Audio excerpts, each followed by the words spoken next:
Hello hi welcome to குக்லாஸ் kitchen. இன்றைக்கி நம்ம கிச்சனில் ஒரு சூப்பரான லஞ்ச் பாக்ஸ் ரெசிபி தான் பார்க்க போகிறோம். வெஜ் பன்னீர் புலாவ். இது குட்டீஸுங்களுக்கு ரொம்பவே பிடிக்கும். நீங்கள் லஞ்சில் கொடுத்து அனுப்புனீங்கன்னா வாங்க எப்படி செய்கிறதுன்னு பார்க்கலாம். இப்போது நம்ம ஃபஸ்ட்டு மிக்ஸி ஜாரில் ஒரு கைப்பிடி அளவு புதினா, ஒரு கைப்பிடி அளவு மல்லித்தழை, இது ரெண்டுத்தையுமே வாஷ் பண்ணி இதில் சேர்த்துக்கலாம். சேர்த்துட்டு காரத்துக்கு தகுந்த அளவு பச்சை மிளகாய், சின்ன துண்டு இஞ்சி, ஒரு 4 பல் பூண்டு, கொஞ்சமாக தண்ணி சேர்த்து இதை நம்ம அரைச்சி எடுத்துக்கலாம். அடுத்து நான் 1 டம்ளர் அளவு அரிசியை ஊற வச்சுட்டேன்.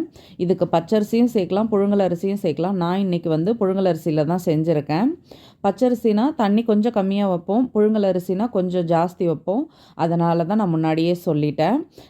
இப்போ இது எல்லாத்தையுமே நம்ம இதில் சேர்த்துட்டு இதை அரைச்சி எடுத்துகிட்டு வந்துக்கலாம்.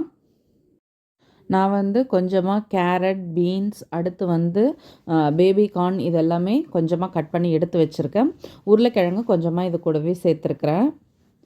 இப்போது ஃபஸ்ட்டு அடுப்பில் குக்கர் வச்சுக்கலாம். குக்கர் வச்சுட்டு கொஞ்சமாக எண்ணெய் சேர்த்துக்கலாம். நெய் வேணாலும் கூட சேர்த்துக்கோங்க. நான் வெறும் எண்ணெய் மட்டும்தான் சேர்த்துக்கிட்டேன்.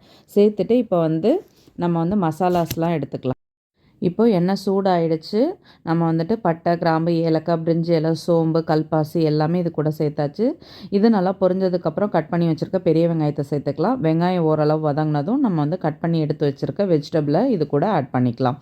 சேர்த்துட்டு இப்போ நல்லா மிக்ஸ் பண்ணி இப்போது காயெல்லாம் சேர்த்து நல்லா வதக்கிக்கலாம். வதக்கிட்டு அடுத்து உருளைக்கிழங்கை கட் பண்ணி சேர்த்துக்கலாம். சேர்த்துட்டு நம்ம அரைச்சி வச்சுருக்க அந்த பேஸ்ட் இருக்குது இல்லையா, புதினா, மல்லி, பச்சை மிளகாலாம் நம்ம அரைச்சிருக்கோம்ல, அதுதான் சேர்த்து இதில் பச்சை வாசனை போகிற வரைக்கும் நல்லா வதக்கிக்க போகிறோம். இப்போது நம்ம பேஸ்ட்டை சேர்த்துக்கலாம். ஆக்சுவலாக இதில் தயிர் புலாவ்னும் பொழுது தயிர் சேர்க்க மாட்டாங்க. ஆனால் நான் கொஞ்சம் தயிர் ஆட் பண்ணி தான் செய்வேன். எனக்கு தயிர் ஆட் பண்ணும் பொழுது அது கொஞ்சம் அப்படி நல்லா இருக்கிற மாதிரி இருக்கும். அதுக்காக இப்போ பாருங்கள், இது நல்லா வதங்கியாச்சு. வதங்கினதுக்கப்புறம் நம்ம கொஞ்சமாக தக்காளி சேர்த்துக்கலாம். தக்காளி ஜாஸ்தி சேர்க்கணுன்னு அவசியம் இல்லை, கொஞ்சமாக சேர்த்துக்கோங்க, நிறைய போட வேண்டாம். இப்போ தக்காளி சேர்த்துட்டு அதையும் நல்லா வதக்கியாச்சு. வதக்கிட்டு இப்போ நான் அரிசியை ஊற வச்சுருக்கேன். 1 டம்ளருக்கு 2.5 டம்ளர் தண்ணி அந்த கணக்கில் நான் சேர்த்துக்க போகிறேன். இப்போ பாருங்கள், இதுக்கு தேவையான அளவு உப்பு நம்ம சேர்த்துக்கலாம். சேர்த்துட்டு நீங்கள் ரைஸ் எந்த ரைஸ்க்கு எவ்வளோ தண்ணி வைப்பீங்களோ அதுக்கு தகுந்த மாதிரி ஊற்றிக்கோங்க. இப்போ கொஞ்சமாக நம்ம கட் பண்ணால் பன்னீரை சேர்த்துக்கலாம். இது எல்லாத்தையும் சேர்த்தாச்சு. சேர்த்துட்டு நல்லா மிக்ஸ் பண்ணியாச்சு. பண்ணிவிட்டு இப்போ கொஞ்சமாக தயிர் சேர்த்துக்கலாம். இந்த மாதிரி செய்யும் பொழுது ரொம்ப நல்லா வாசனையாக இருக்கும்.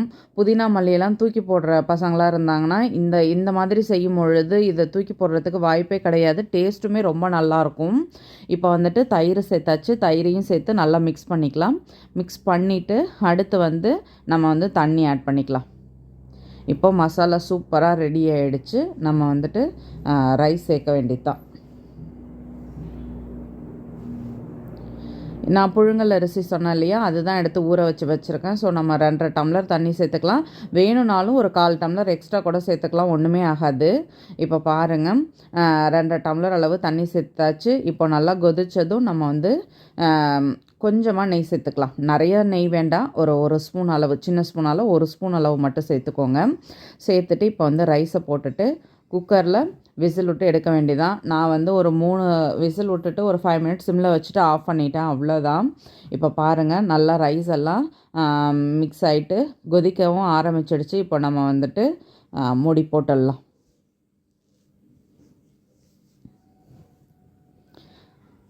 இப்போது நல்லா கொதித்ததுக்கப்புறம் நம்ம மூடி போடும் பொழுது சீக்கிரமாக விசில் வந்துடும். இப்போது நம்ம மூடி போட்டுட்டு விசில் விட்டு எடுத்துக்கலாம். ஸ்டீம்லாம் ரிலீஸ் ஆகிடுச்சு. ஓப்பன் பண்ணி பார்க்கலாம். ரைஸுமே நல்லா சூப்பராக வெந்துடுச்சு. இப்போ பாருங்கள், நம்ம இதை நல்லா மிக்ஸ் பண்ணிவிட்டு அப்படியே பவுலில் மாற்றிக்கலாம். சூப்பராக நம்மளோட ரைஸ் ரெடி ஆகிடுச்சு. சுட சுட சூப்பராக வெஜ் பன்னீர் புலாவ் ரெடி ஆகிடுச்சு. நீங்களும் வீட்டில் ட்ரை பண்ணி பாருங்கள், கண்டிப்பாக உங்களுக்கு பிடிக்கும்.